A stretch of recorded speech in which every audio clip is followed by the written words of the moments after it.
In extenso, un thème, une série, pour aller plus loin, prendre le temps et nourrir le débat.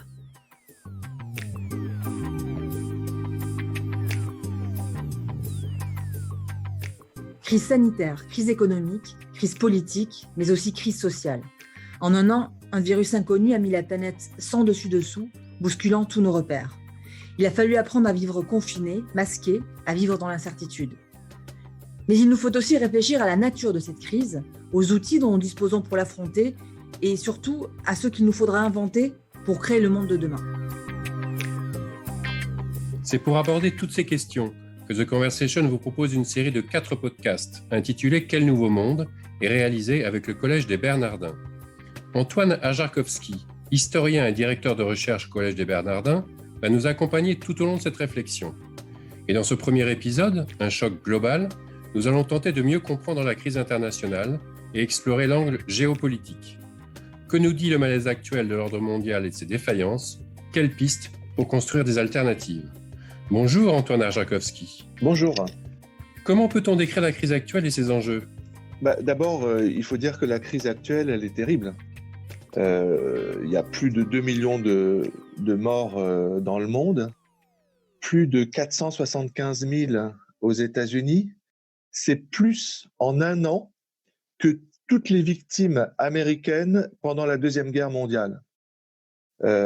Donc c'est un choc énorme et je pense qu'il faut commencer par ça et essayer de comprendre que la crise, elle est profonde. Elle est aussi psychologique. En France, plus de 79 000 morts actuellement. Et donc, comprendre que c'est une crise systémique en réalité. C'est pas juste une crise sanitaire, c'est pas juste une crise psychologique et mentale, c'est une crise systémique avec l'aspect écologique.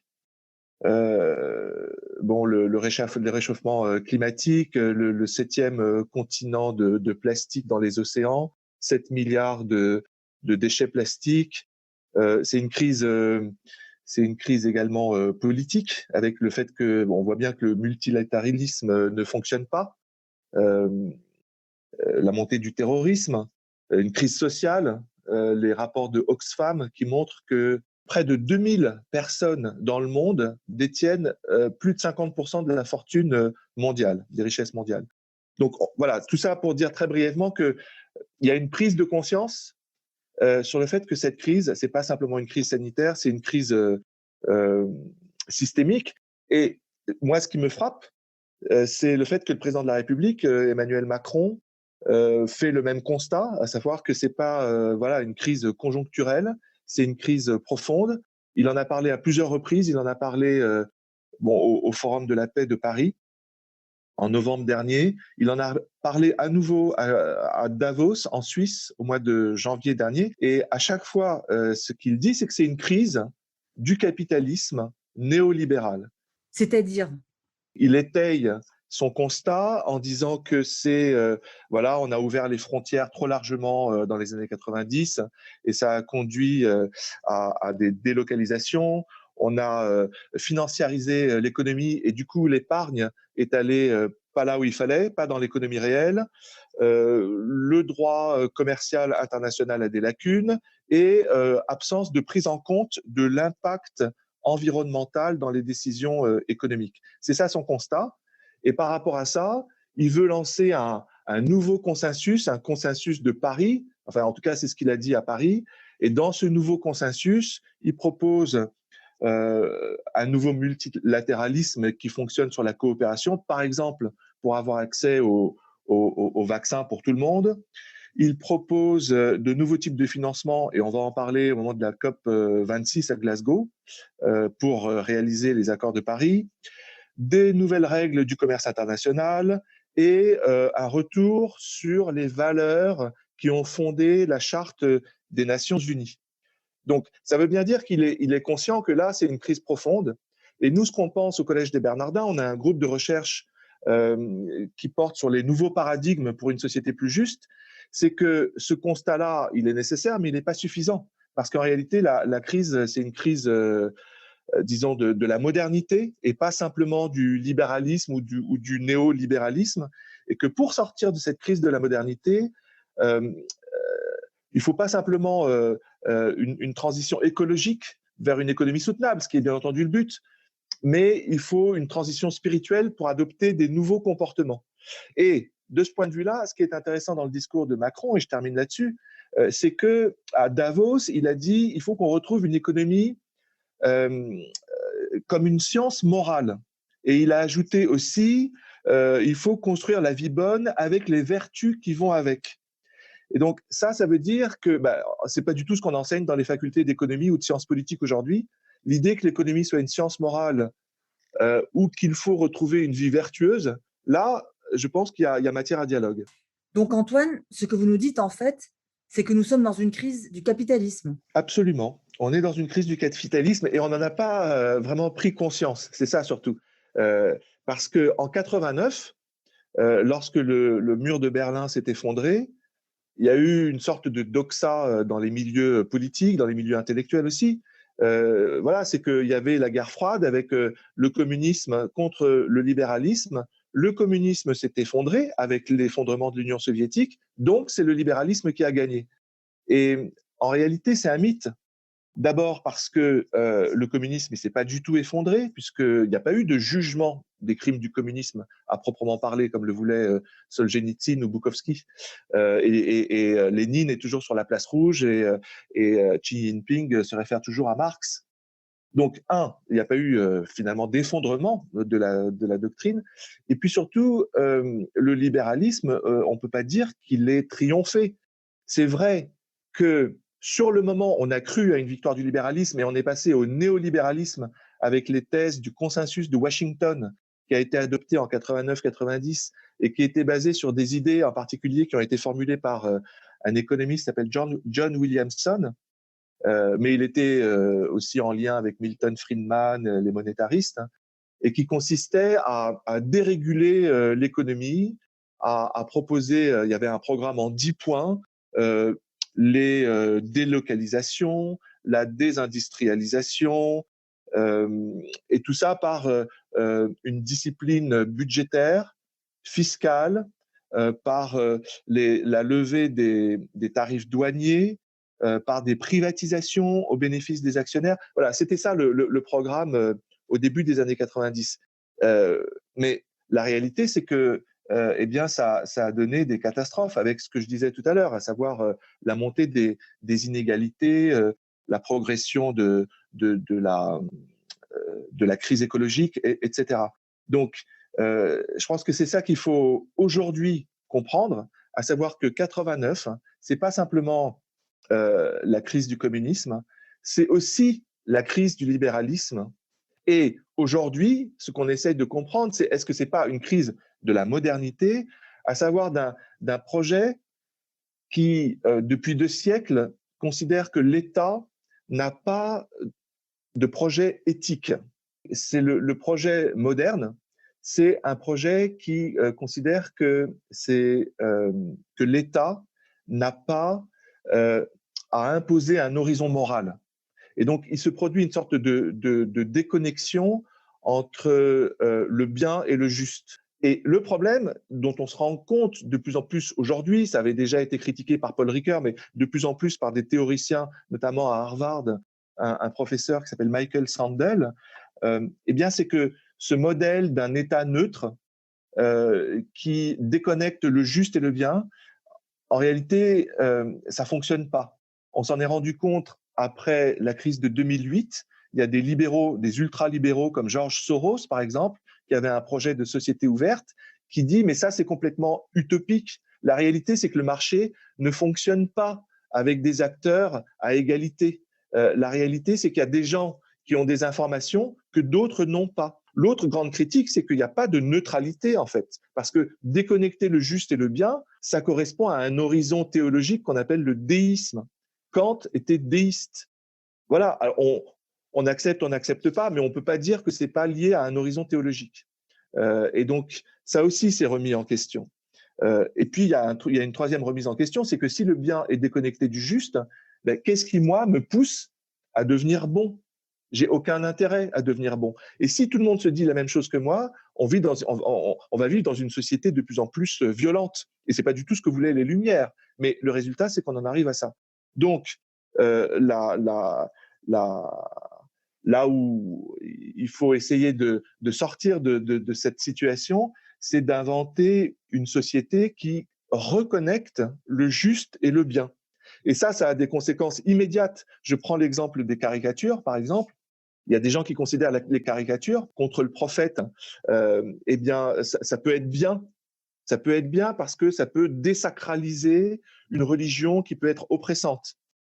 Mais il y a d'autres personnes qui peuvent considérer qu'il n'y a pas que ce que moi je pense de telle religion qui est important, mais ce qui est important, c'est aussi le fait que je vis dans une société où je suis connecté à d'autres individus. Et là, il y a un autre critère qui apparaît, qui devient le bien commun. Je dois respecter les opinions de mes concitoyens au nom du bien commun. Donc, vous voyez que là, finalement, en fonction du contexte, c'est pas une loi générale de déconnexion totale, mais en fonction du contexte, eh bien, dans un cas, ça peut être justifié, dans un autre cas, ça ne l'est pas, au nom du thème de la fraternité. In extenso, un thème, une série, pour aller plus loin, prendre le temps et nourrir le débat. Antoine, face à cette opposition du juste et du bien, face à cette crise de la modernité, avez-vous réfléchi à des pistes concrètes? Comment avance-t-on tout simplement? Bien sûr, il y a des pistes concrètes, mais encore une fois, il faut bien intégrer ce changement de métaphysique. Le terme même de métaphysique est pas du tout utilisé aujourd'hui. Et nous, ce qu'on dit, c'est qu'il faut à nouveau un horizon métaphysique, ne serait-ce que pour dire que la justice appréciative est supérieure à la justice distributive. Ça, c'est un principe qui peut paraître très théorique, mais qui a des conséquences très pratiques, parce que si on est dans une logique de justice appréciative, qui ose affronter certains thèmes de société, eh bien, on a déjà une autre conception de l'individu. L'individu, c'est pas juste le sujet libre de faire un peu ce qu'il veut. Dans une logique de justice appréciative, l'individu, bien entendu, il a sa liberté de choix, mais il comprend qu'il vit dans un monde donné. In extenso, un thème, une série, pour aller plus loin, prendre le temps et nourrir le débat. Cette justice appréciative, Antoine, comment s'incarne-t-elle au quotidien? Pour prendre un exemple de ce à quoi ressemble une justice appréciative, Michael Sandel donne l'exemple du joueur de golf handicapé. Et j'aime bien cet exemple parce qu'il a fait beaucoup de bruit aux États-Unis. C'est allé même jusqu'à la Cour suprême. Il y a un certain Martin Cazet qui est un joueur de golf et qui a une blessure à la hanche, qui a du mal à marcher et qui a demandé une petite voiture pour aller de trou en trou pour jouer au golf. Et les autres joueurs ont dit c'est pas juste. Voilà.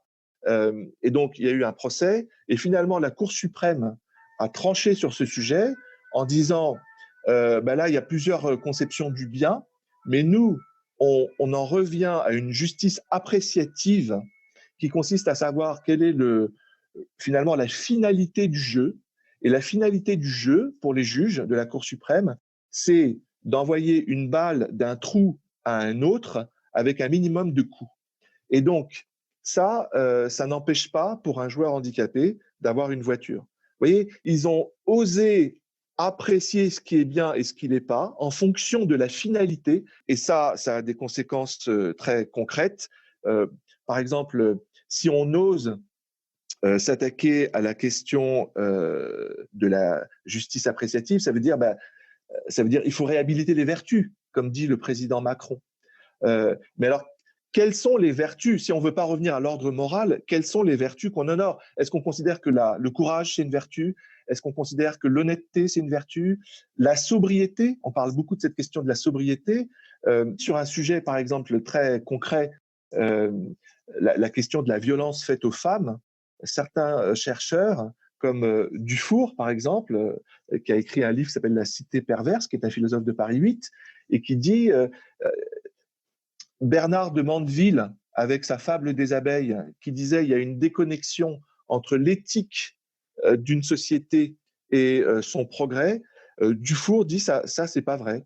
Regardez, il y a une connexion, c'est le ministère de la Santé qui le dit, entre le visionnage des vidéos pornographiques et la violence faite aux femmes. Plus de 44% des jeunes qui visionnent des vidéos pornographiques disent reproduire dans leur rapport sexuel ce qu'ils ont vu sur ces vidéos. Et du coup, avec toutes les conséquences en termes de violence. Donc, voilà, pour répondre à votre question très brièvement, il faut se coltiner les vertus. Il faut qu'il y ait un débat social qui intègre toutes les traditions religieuses et convictionnelles. Et c'est pour ça qu'il faut aussi enseigner la culture éthique et religieuse pour dire, voilà, qu'est-ce que nous voulons comme justice qui ne soit pas uniquement distributive, la justice néolibérale, mais une justice qui soit proprement appréciative, qui reconnecte le juste et le bien. In extenso, un thème, une série, pour aller plus loin, prendre le temps et nourrir le débat.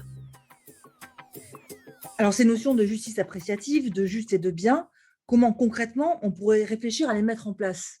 Moi, je crois beaucoup qu'il y a un débat qui doit avoir lieu en France, qui est celui de l'enseignement de la culture éthique et religieuse. Par exemple, au Conseil de l'Europe, la France, le ministère de l'Éducation avait signé un accord qui avait été voté. Donc, il y a eu une résolution au Conseil de l'Europe, de l'Assemblée parlementaire du Conseil de l'Europe, disant que dans tous les pays du Conseil de l'Europe, on doit enseigner la culture éthique et religieuse, ce que pensent l'islam, le judaïsme, les différents courants de l'islam, les différents courants du judaïsme, mais aussi les différentes traditions convictionnelles, y compris les francs-maçons, voilà, sur tel ou tel sujet, avec des enseignants qui auront été formés par les représentants du culte ou de la tradition convictionnelle, et qui auront été formés de telle façon à ce qu'ils aient un esprit à la fois autocritique, c'est-à-dire il ne s'agit pas de faire du prosélytisme, il s'agit de garder le meilleur des Lumières, et en même temps un esprit qui soit compréhensif avec le meilleur de la tradition en question. On considère que si cette tradition elle existe depuis plusieurs siècles, c'est il y a des raisons. Et donc, de telle façon à ce que la société se rende compte que les enjeux qu'on a aujourd'hui, que ce soit le fondamentalisme ou que ce soit la violence faite aux femmes ou les crises écologiques, etc., il y a des traditions qui, depuis des siècles, réfléchissent à ça. Et si on les intègre, et il ne faut pas simplement les intégrer, les écouter et puis ciao, mais les aider aussi, ces différentes traditions, à se mettre d'accord, ce qu'on appelle en métaphysique écuménique le consensus différencié, c'est l'intérêt de la République. En fait. Il y a eu un certain courant républicain interprétant la laïcité en disant diviser pour mieux régner. À mon avis, c'est pas la bonne façon de trouver des solutions à la crise qu'on traverse.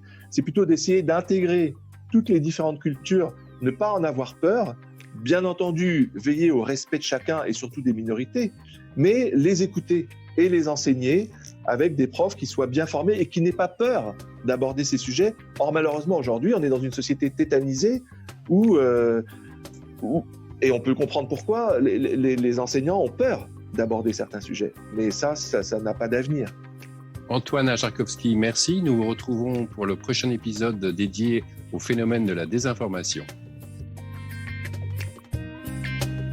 Retrouvez tous nos podcasts sur theconversation.fr. N'hésitez pas à les commenter et à les partager. Merci de votre écoute.